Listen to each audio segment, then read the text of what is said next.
www.sabscast.com sabscast.com. Love and the Revolution.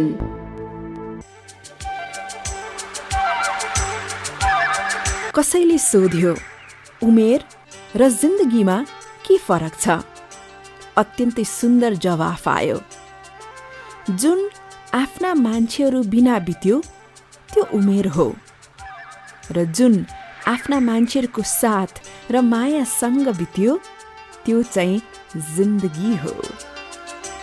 चोरी देऊ लाउन मलाई। कहिलेसम्म यत्तिकै चुपचाप माया गरिरहन्छौ? कहिलेसम्म यत्तिकै चुपचाप माया गरिरहन्छौ? अरे मनको कुरा गरिदेऊ न व्यक्त। यो मनले मात्रै तिम्रै हुन चाहेको छ। आफ्नो मनको कुरा व्यक्त गरिदेऊ न प्रिय। यो मनले मात्रै तिम्रो हुन चाहेको छ। वाह वाह वाह। अब प्रेम कथा एकपछि अर्को गर्दै इतिहासको पन्नामा यसो हेर्ने हो भने यस्ता यस्ता अमर प्रेम कथाहरू छन् जुन सुनिसकेपछि माया प्रेम प्रतिको भरोसा विश्वास अझ ज्यादा बढ्न जान्छ। युद्धका कथा, प्रेमका कथा, रिस ईर्ष्याका कथा धेरै नै छन्। म आज चाहिँ प्रेमकै कथाको कुरा गर्छु। इतिहासको पन्नाबाट फर्स्टमा पृथ्वीराज चौहान र संयुक्ताको प्रेम कथा यहाँलाई बताउँ। यो चाहिँ विशेषतः इन्डियन लभ स्टोरिजहरूमा निकै नै महान प्रेम कथा मानिन्छ। पृथ्वीराज चौहान राजपूत राजा, उनी एक राजकुमारी संयुक्ता जसको नाम उनको प्रेममा पर्छन्। दुवैको परिवार निकै नै ठुलो दुश्मन, एक अर्काको एकदमै शत्रु भाव राख्ने परिवार। यता संयुक्ताका पिता जयचन्दले जब पृथ्वीराज चौहान र आफ्नी छोरीको प्रेमको बारेमा थाहा पाउँछन्, उनले छोरीको स्वयंवर गर्ने भनेर सबै तयारी गर्छन्। एकजना केटो पनि छान्छन् आफ्नो छोरीको लागि, स्वयंवरको तयारी पनि गर्छन्। वरिपरिका सबै राजालाई बोलाउँछन् तर पृथ्वीराजलाई बोलाउँदैनन्। अझ पृथ्वीराजको बेइज्जत गर्नको लागि त केसम्म गर्छन् भने एउटा मूर्ति, माटोको मूर्ति बनाएर चाहिँ ढोकाको पाले जस्तो बनाएर ठ्याक्कै पृथ्वीराज जस्तै देखिने एउटा पाले बनाएर ढोकामा राखेका हुन्छन्। जब स्वयंवर चलिरहेको हुन्छ, छोरी संयुक्ताले माला लगाउँदाखेरि जुन केटा स्वयंवरको लागि तयार गरिएको हुन्छ उसलाई होइन, बरु जुन ढोकामा त्यो माटोको मूर्ति बनाइएको थियो पृथ्वीको हो, जो चाहिँ पृथ्वी त्यसको पछाडि लुकिरहेका हुन्छन् हो, ठ्याक्कै त्यो मूर्तिलाई चाहिँ छोरीले माला लगाइदिन्छन्। त्यसपछि दुवैजना भाग्छन्, विवाह गर्छन्। वर्षौँ पश्चात राजाको मृत्यु पनि हुन्छ। इनफ्याक्ट उनको हत्या गरिएको हुन्छ। र के भनिन्छ भन्दाखेरि त्यसपछि संयुक्ताले पनि आफ्नो जीवन त्याग गरिन् आफ्नो श्रीमानको मृत्यु पश्चात, राजाको मृत्यु पश्चात। हेर्नुहोस् त कति मिठो प्रेम कथा छ। तपाईँको प्रेम कथा लेखियो कुनै दिन भने त्यो कस्तो हुनेछ? खै कस्तो हुनेछ, तर आई होप राम्रो हुनेछ। अब एकछिनमा अर्को प्रेम कथा कसको सुन्नुहुनेछ त? अब म सुनाउँछु शाहजहाँ र मुमताज महलको कथा।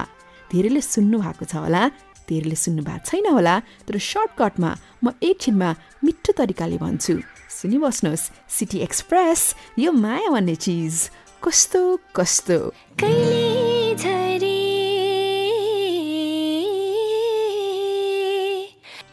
दुईजना मान्छेहरू अहिले नै उनीहरू साथ भइहाल्न पर्छ, उनीहरूको मिलन हुनुपर्छ भन्ने होइन।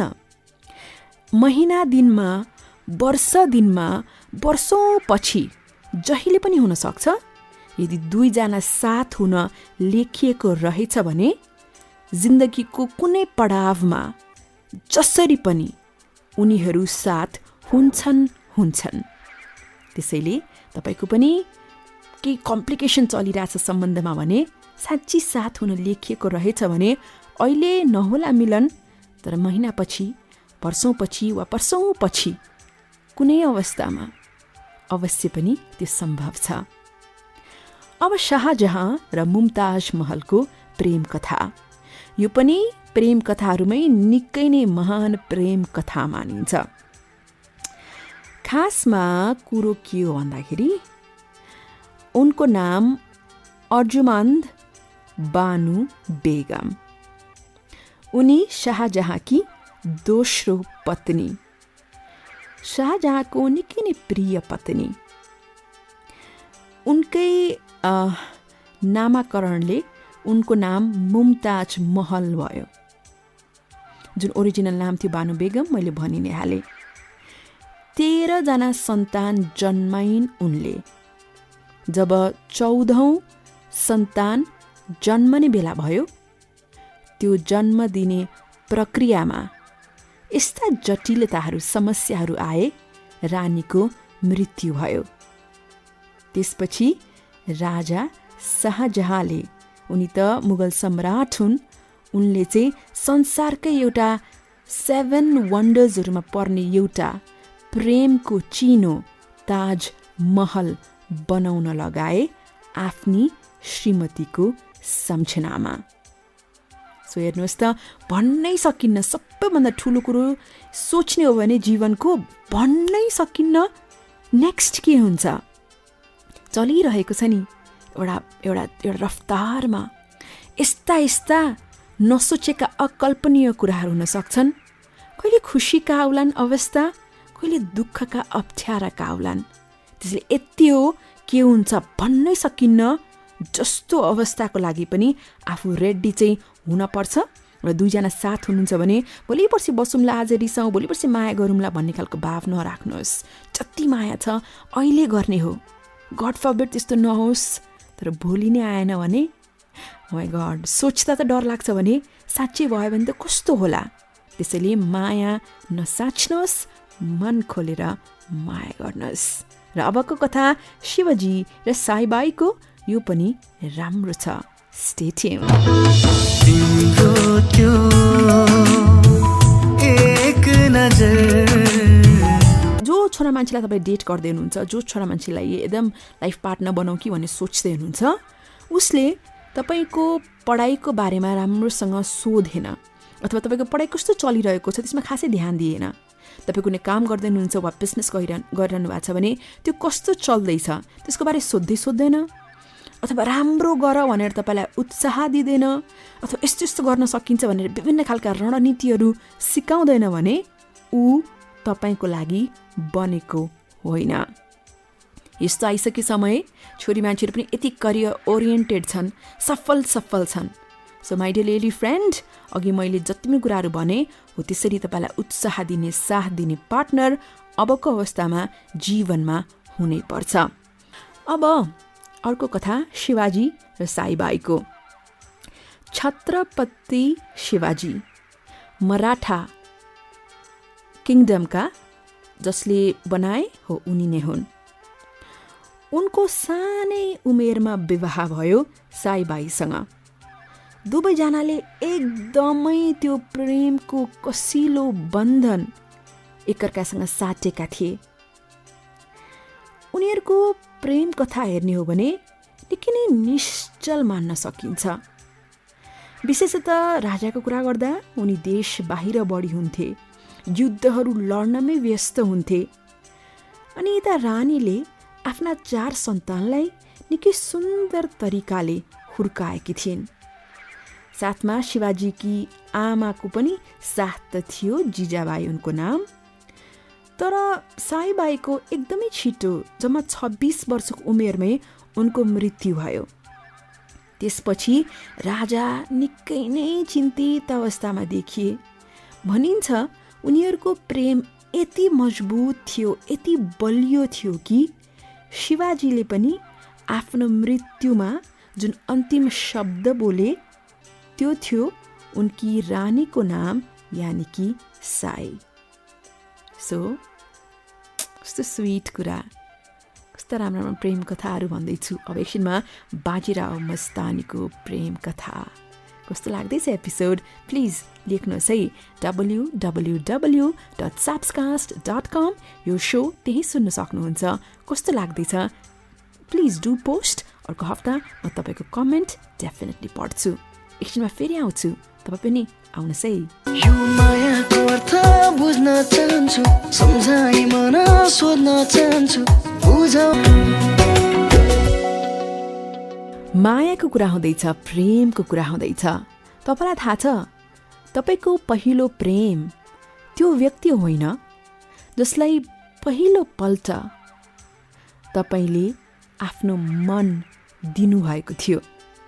तपाईँको पहिलो प्रेम फर्स्ट लभ त्यो व्यक्ति होइन जसलाई पहिलो पल्ट तपाईँले आफ्नो मन दिनुभएको थियो। बरु पहिलो प्रेम त त्यो जसले तपाईँको मन पहिलो पल्ट तोडेको थियो। It's the first one who breaks it. ओहो, नाइस। अब बाजीराव मस्तानी, कतिले त्यो मुभी नै हेर्नु भएको छ। बाजीरावको विवाह भइसकेको थियो जब उनले मस्तानीलाई भेटेका थिए। बाजीरावको प्रथम श्रीमतीको नाम काशीबाई। जब बाजीराव र मस्तानी दुवैजनाको भेट भयो, दुवै यति दरिलो प्रेममा परे, दुवैले एकअर्कासँग विवाह गरे। मस्तानी एकजना मुस्लिम महिला थिइन्। बाजीरावकी आमाले कहिले पनि मस्तानीलाई स्वीकारिनन्। अनि उनको यता परिवारमा अनि पहिलो श्रीमतीको कुरा गर्दा कतिसम्म अवस्था थियो भने एउटै घरमा बस्न पनि मस्तानीलाई दिएको थिएन। तर राजा बाजीरावको मस्तानीप्रतिको प्रेम अत्यन्तै गाढा थियो। उनले आफ्नो परिवारको विरुद्ध गएर मस्तानी महल बनाए आफ्नी श्रीमतीको नाममा। दुवैजनाको एउटा पछि छोरा पनि भयो।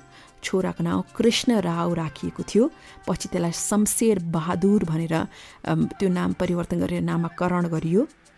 र भनिन्छ मस्तानीको माया बाजीरावको लागि यति गाढा थियो कि जब बाजीरावको मृत्यु भयो, एकदमै धेरै ज्वरो आएर, तब त्यसको केही समय पश्चात मस्तानीले पनि यो संसार त्यागिन्।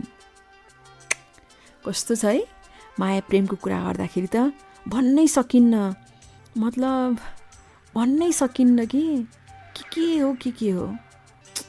अब एकछिनमा म जहाँगीर र नुरजहाँको कथा भन्छु र त्यो सुनेर कस्तो भन्न सकिन्छ सुन्नुहोस्। म एकछिनमा आइहाल्छु।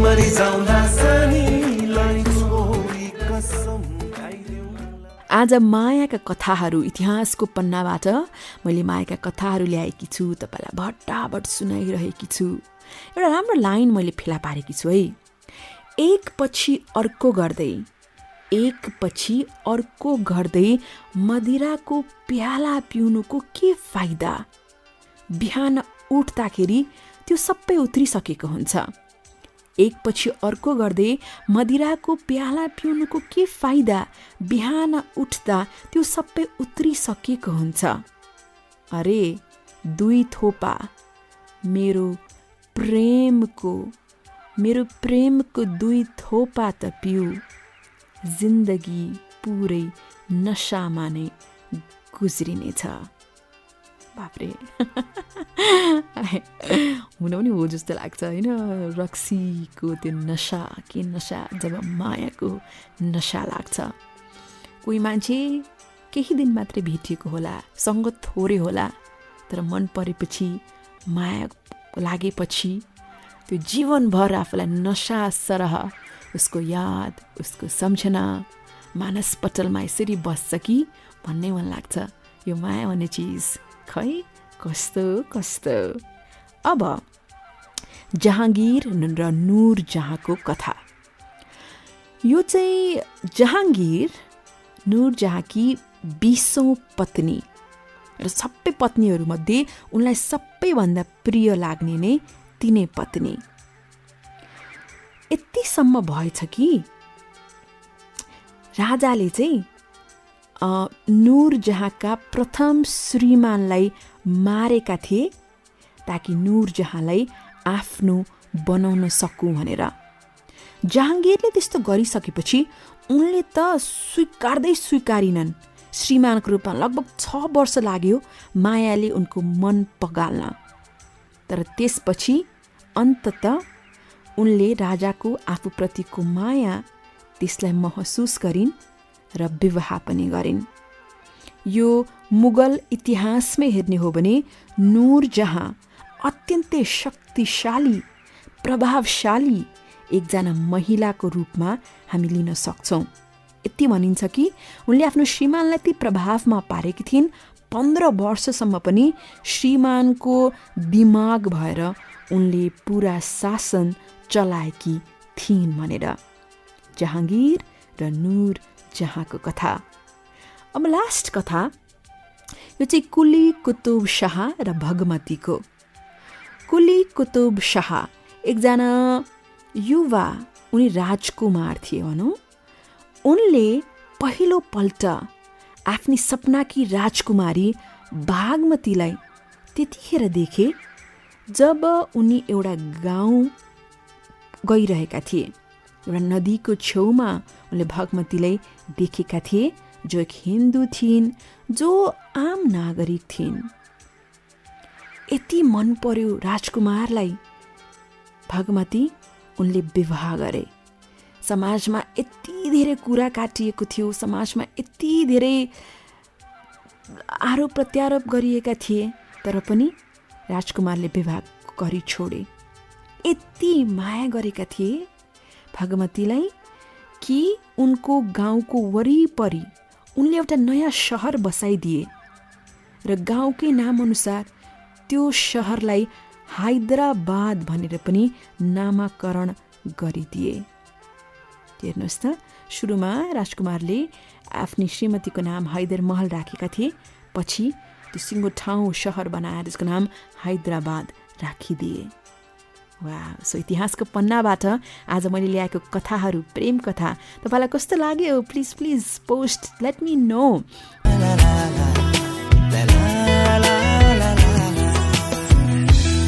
जब मलाई तिम्रो अत्यन्तै माया लागेको थियो, जब मलाई तिम्रो अत्यन्तै माया लागेको थियो, तिमीलाई त मेरो मायामा शङ्का मात्रै थियो। र जब अहिले आएर तिमीलाई मेरो मायाको महत्त्व थाहा भएको छ, मैले गर्ने माया महसुस भएको छ, तब म प्रतिको अधिकार अरू कसैको भइसक्यो। ओ गॉड, शङ्काले त धेरै कुरा हुनेवाला छ नि। तपाईँको पनि कतै माया शङ्काले गर्दा नलुटियोस्। अहिले चाहिँ माया गर्ने मान्छेलाई शङ्का मात्रै गर्ने, पछि टाढा जान्छ, अरू कसैको हुन्छ अनि मात्रै ला भन्ने, त्यस्तो होला है? साँच्ची पो हो त।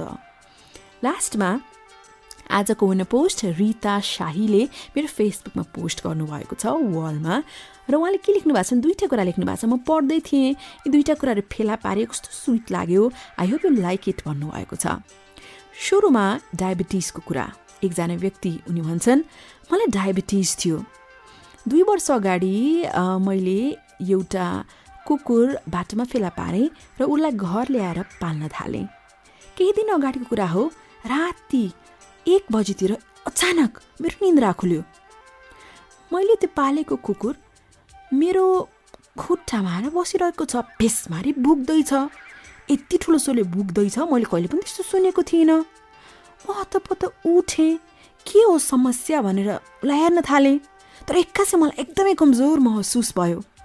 हत्तपत्त मैले मेरो टेबल छेउ राखिएको त्यो ग्लुकोज मिटरमा मेरो ब्लड सुगर लेभल चेक गर्न थालेको त यसो हेरेँ, एकैचोटि 53 मा झरेछ। डक्टरहरूले भनेका थिए नर्मल लेभल भनेको 70 to 120। पछि मलाई हस्पिटलमा के भनियो भने त्यो रात यदि मेरो कुकुरले मलाई त्यतिखेर निन्द्राबाट नबिउजाएको भएदेखि म त्यसपछि कहिले पनि उठ्ने नै थिइनँ भनेर। हामी जनावर भन्छौँ, जनावरको माया खै कस्तो कस्तो। अर्को पनि एउटा छ, उहाँ लेख्नु भएको छ, एकजना व्यक्तिको कुरा हो यो। केही दिन अगाडि म एउटा पुस्तक मेलामा गएको थिएँ, एउटा पुस्तक किने। घर आएर पढ्दा छक्क परेँ। म सानो हुँदाखेरि जुन पुस्तक हराएको थियो त्यही पुस्तक पो रहेछ। म एकदमै खुसी भएँ, अचम्ममा परेँ, हत्तपत्त पल्टाएँ। पहिलो पन्नामै देखेँ त्यहाँ मेरो हजुरबुवाले मेरो नाम लेखिदिनु भएको थियो र एउटा सन्देश पनि लेख्नुभएको थियो। त्यो सन्देश यस्तो थियो: म आशा गर्छु धेरै वर्षपछि पनि यो किताब फेरि तिम्रो हातमा परोस् र फेरि तिमीले यो किताब पढ्न पाऊ। म आशा गर्छु, तिम्रै हजुरबुवा। वाह, हजुरबुवाको प्रेम, त्यो पुस्तक त्यसरी आयो कति वर्षपछि। त्यो प्रेम, त्यो मायालाई के नाम दिउँ? यो माया भन्ने चिज खै कस्तो कस्तो।